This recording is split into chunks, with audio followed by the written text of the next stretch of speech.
नमस्कार, मैं काजल कुमारी, आप देख रहे हैं करंट खबर।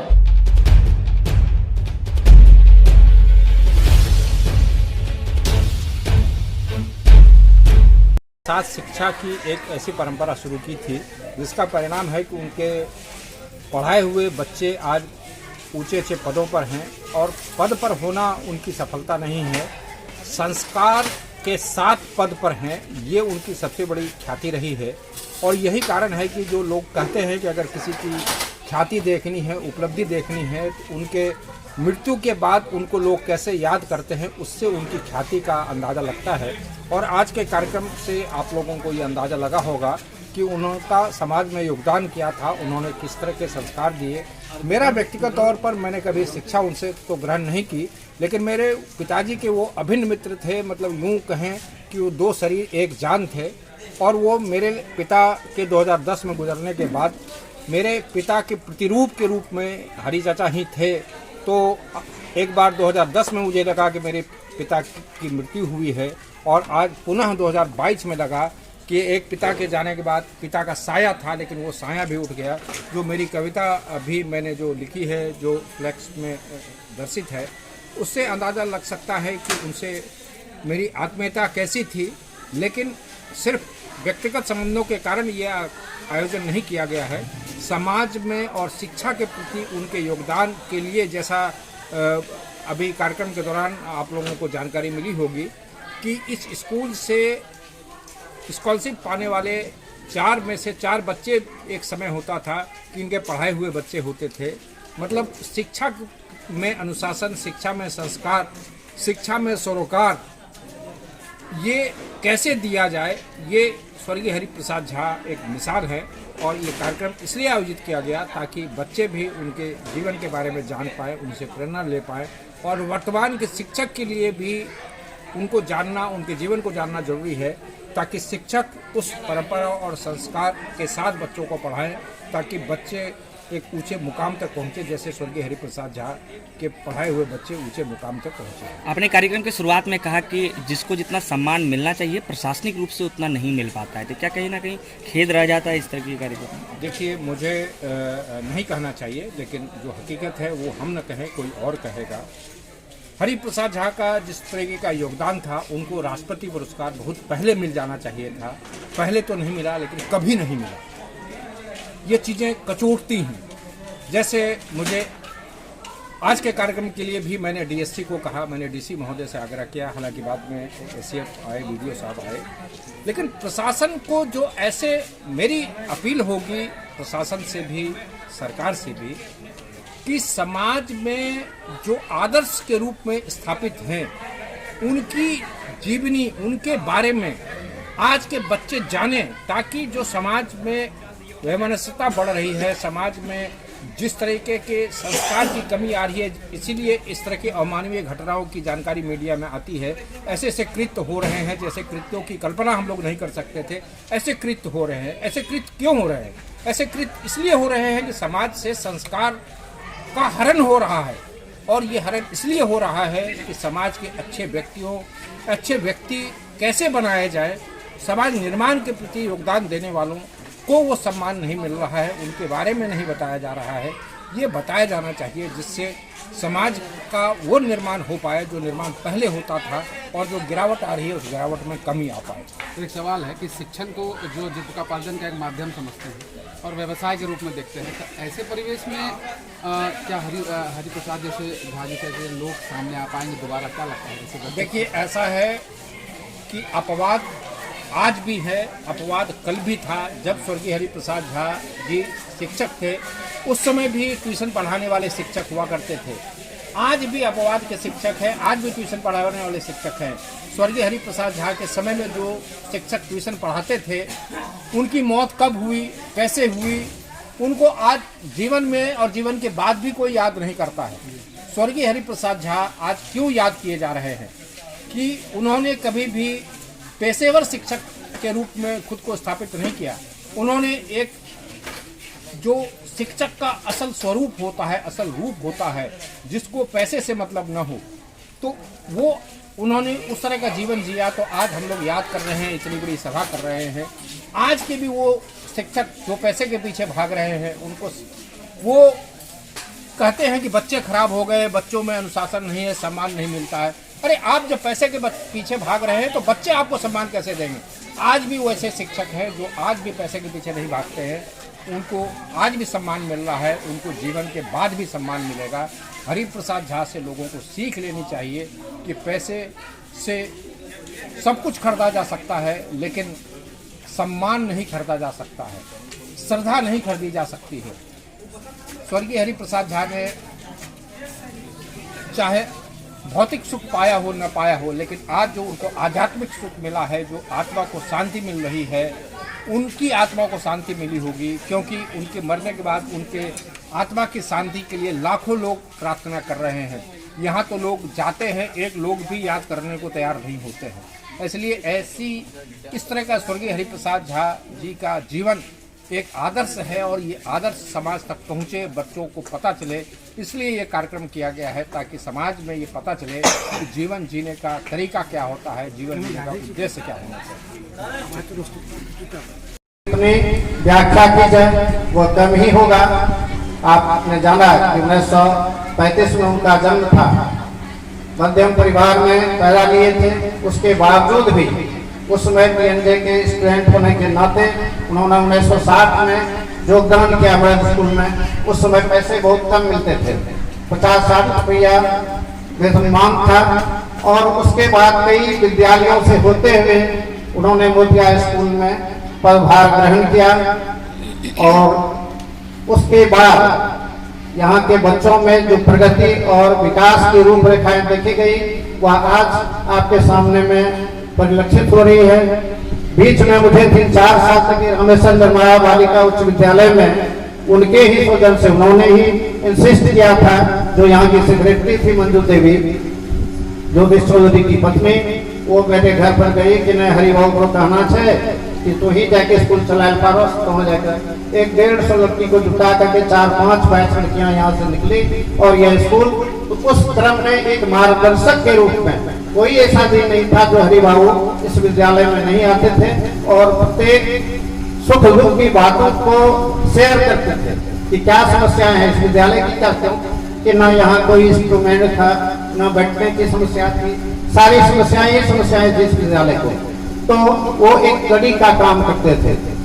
वह एक शिक्षक होने के नाते सामाजिक दायित्व का बहुत भली भांति निर्वहन करते थे, जो कि आज समाज के लिए अनुकरणीय है। इसलिए ऐसे महान विभूति को हम कोटि कोटि प्रणाम करते हैं और श्रद्धांजलि अर्पित करते हैं। मैं आपका समय अधिक नहीं ले रहा। राज्य खाद्य आयोग के सचिव भी हैं, अध्यक्ष है। मैं सबसे अधिक धन्यवाद के पात्र उनको ही मानूंगा जिनके सौजन्य से यह कार्यक्रम आज समायोजित की गई है। हम लोग उसी अवसर पर आज यहाँ एकत्रित हुए हैं। हरिबाबू, इनसे मेरा शिक्षक और शिष्य का संबंध तो नहीं था, लेकिन बड़े भाई के समान मेरे लिए 2 भाई थे। प्राणप्रिया तो थे ही, लेकिन इसके अलावे भी हरिबाबू से वही आत्मीयता थी जो इनसे थी। मुझे याद है इस विद्यालय में मैं 1981 में प्रतिनियोजित होकर के आया था और हरिबाबू हेडमास्टर थे और यहाँ पर कुर्सी नहीं थी। 1981 में मात्र एक कुर्सी थी, काठ की कुर्सी, और कुर्सी नहीं थी। छोटा छोटा जो दुकानदार बैठता है बैठने के लिए, शिक्षक और शिक्षिकाएं बैठी थी। 13-14 शिक्षक थे यहाँ। तो मैंने उनसे सलाह मशविरा किया कि कुर्सी कैसे बनेगी। उसमें तो कोई डेवलपमेंट मत था नहीं, कोई विकास की रूपरेखा नहीं थी, कोई विकास में पैसे नहीं थे। तो मैंने उनसे आग्रह किया कि ऐसा आप कीजिए, हम TC जो आप काटते हैं, हम प्रत्येक विद्यार्थी के गार्जियन से 10 रुपया लेंगे। क्योंकि अंतर्मुखी स्वभाव के थे, वो हंसने लगे, वो कहे कि मैं नहीं मांगूंगा, तुमको हम सिग्नेचर करके यह सुपुर्द कर देते हैं, तुम कलेक्शन करो। जब ये एक्सपायर कर गए। जब खबर मिली 29 तारीख को हिमांशु भैया ने फोन किया कि क्या करना चाहिए इनके लिए। हिमांशु चौधरी जो सूचना आयुक्त थे, अभी राज्य के खाद्य आयोग के अध्यक्ष हैं, इन्होंने इनसे पढ़ाई नहीं की। इनके लोग कहते हैं, प्राणधन चाचा बता रहे थे, संजोग से इनके पिताजी का भी नाम प्राणधन चौधरी ही थे। इन्होंने हरि बाबू और ये 1 साल सुनते आगे पीछे पड़े थे। लेकिन मैं कहना चाहूंगा, ये अपने मुंह से नहीं बताएंगे। कुछ दिन पहले हिमांशु चौधरी जी अपने घर मोतिया में बना रहे थे, वो गए, इनका नींद का भी इनके मन में वो भावना आई, उनका देखे इन्होंने। मोतिया में तो इनको हम कम देखे हैं, बाहर में रहते होंगे, लेकिन जब ये आए और जो जानते होंगे, पहले नीम का पत्थर हरि प्रसाद झा जी ने इनके घर का भी रखा, और जब इनका घर भर गया, इनके मन में आया कि हरि चाचा ही अंतिम दिन भी, जिस दिन गृह प्रवेश हो रहा है वो आए। ये कपड़ा खरीदने गए, वो खादी का कपड़ा पहनते थे, मुझे पता चला। ये गए खादी भंडार में, ये बोले कि कपड़ा आपको मेरा ही चाचा आज पहनना पड़ेगा, लेकिन कपड़ा सिलाया हुआ नहीं था। कपड़ा खरीदे खादी भंडार में, इसी शर्त पर इन्होंने खरीदा कि 3 घंटा में अगर आप सी के दीजिएगा तब हम खरीदेंगे आपसे कपड़ा। संजोग से उस खादी भंडार वाले ने हरि बाबू के लिए 3 घंटे में कपड़ा बना दिए, और इनके गृह प्रवेश के अंतिम दिन में भी हरि बाबू ही रहे, और इधर तक हरि बाबू सबसे मिलते रहे। मैं 5 सितंबर को हर साल हरि बाबू से मिलने आता था, कुछ कपड़ा कुछ लेके इनके पास आता था, लेकिन ये हिम्मत नहीं होती कि एक बार कहे कि सर सिलाई का कपड़ा ले रखो पैसा।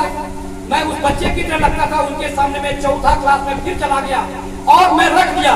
इसीलिए उनके भय से मैं हीरा प्रसाद झा जो उनके साथ रोज टहलने जाते थे, मैं उनको लेके इनके पास आता था कि सर कुछ नहीं कर दे कि क्यों तुम कपड़ा लाया, क्यों तुम किया। अभी भी सर का इतना भय और इतना दिल में सम्मान था। मैं आया 5 सितंबर 2022 को सर से बात उनके घर में उनकी बड़ी बहू ने करवाया मुझसे, बोला मैं आ रहा हूँ दुर्गा पूजा में, मैं एकदम स्वस्थ हूँ। लेकिन संजोग है कि दुर्गा पूजा तो शुरू हो गया, वो दुर्गा पूजा में जरूर आए, लेकिन इस रूप में नहीं आए कि जो हमसे वो बात कर सके। उन्होंने रांची में अपने छोटे बेटे शांतनु के यहाँ अपनी आंखें मूंद ली। मैं यही कहूँगा, हरि प्रसाद झा ऐसे लोग से हमें ये शिक्षा लेनी चाहिए कि हम समाज के लिए कुछ करें, उस बच्चों के लिए कुछ करें जो उनके गुजरने के बाद भी हमें याद करें। आप वही आदमी महान है जिसके गुजरने के बाद भी लोग याद करते हैं। हरि प्रसाद झा कभी मर नहीं सकते, वो अमर है, अमर है, अमर है। यही कहकर मैं अपना वक्तव्य समाप्त करता हूँ। हरि प्रसाद झा का जिस तरीके का योगदान था, उनको राष्ट्रपति पुरस्कार बहुत पहले मिल जाना चाहिए था। पहले तो नहीं मिला, लेकिन कभी नहीं मिला। ये चीज़ें कचोटती हैं। जैसे मुझे आज के कार्यक्रम के लिए भी मैंने डीएससी को कहा, मैंने डीसी महोदय से आग्रह किया, हालांकि बाद में एससीएफ आए, वीडियो साहब आए, लेकिन प्रशासन को जो ऐसे मेरी अपील होगी प्रशासन से भी सरकार से भी कि समाज में जो आदर्श के रूप में स्थापित हैं उनकी जीवनी, उनके बारे में आज के बच्चे जानें, ताकि जो समाज में वैमनस्यता बढ़ रही है, समाज में जिस तरीके के संस्कार की कमी आ रही है, इसीलिए इस तरह के अमानवीय घटनाओं की जानकारी मीडिया में आती है। ऐसे ऐसे कृत्य हो रहे हैं जैसे कृत्यों की कल्पना हम लोग नहीं कर सकते थे। ऐसे कृत्य हो रहे हैं। ऐसे कृत्य क्यों हो रहे हैं?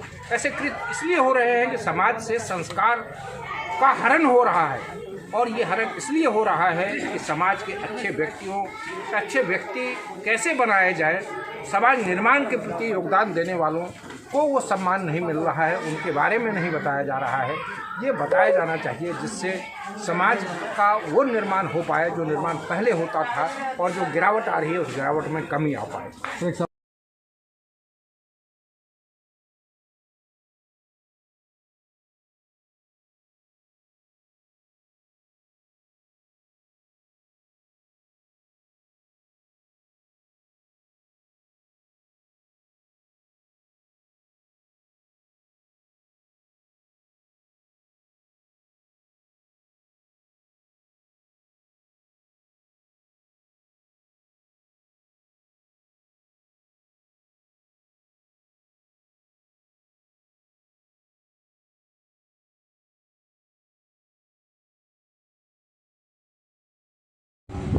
श्रद्धांजलि सभा में मैं अपना व्यक्तिगत अनुभूति कुछ साझा कर रहा था।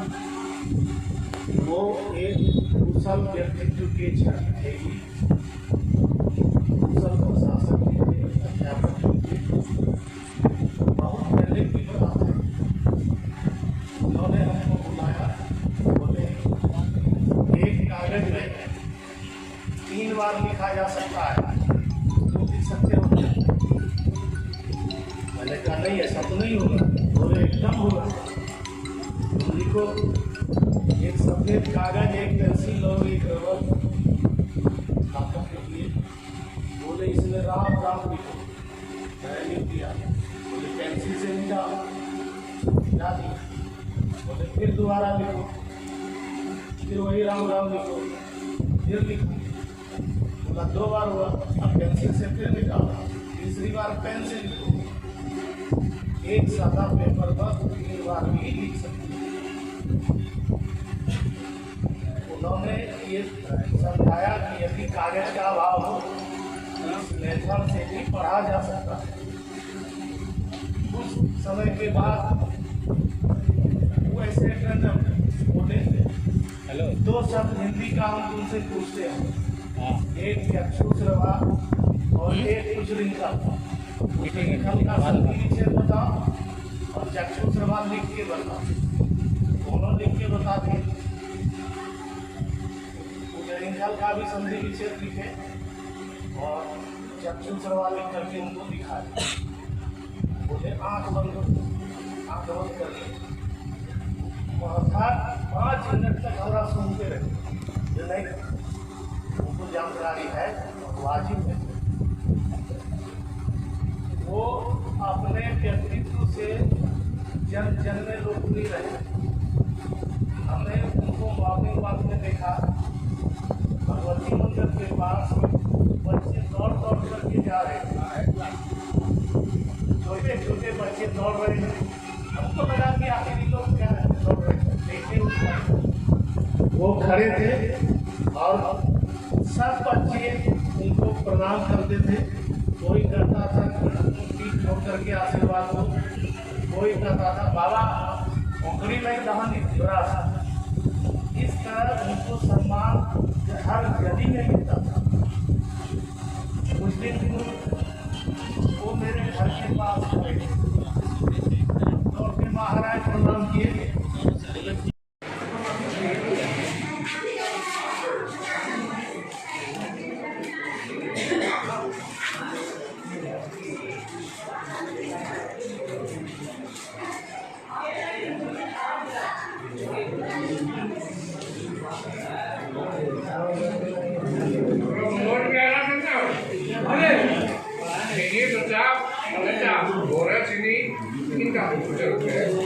पहले पूछे का कार्यक्रम करके सुन लो, पहले इसमें नाश्ता करके बढ़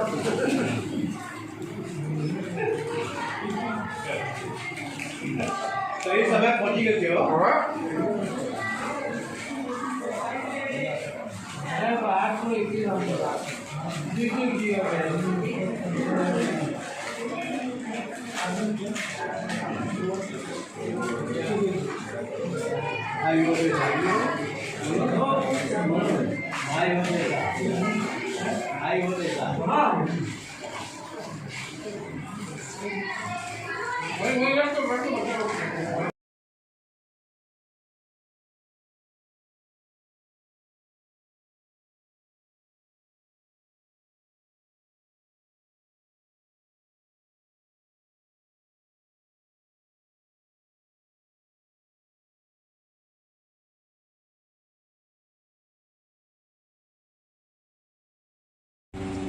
अब मैं कुछ ग्रामीणों से आग्रह करूंगा कि वो उनके साथ के अनुभव को साझा करें और चूँकि धूप बहुत बड़ी है इसलिए सबसे आग्रह होगा कि जितने संक्षेप में बात रखी जा सके उतना सबके लिए बेहतर होगा। इस कड़ी में मैं सबसे पहले आग्रह करूंगा राष्ट्रपति पुरस्कार से सम्मानित माधव कांत चौधरी जी से कि वो अपने अनुभव साझा करेंगे।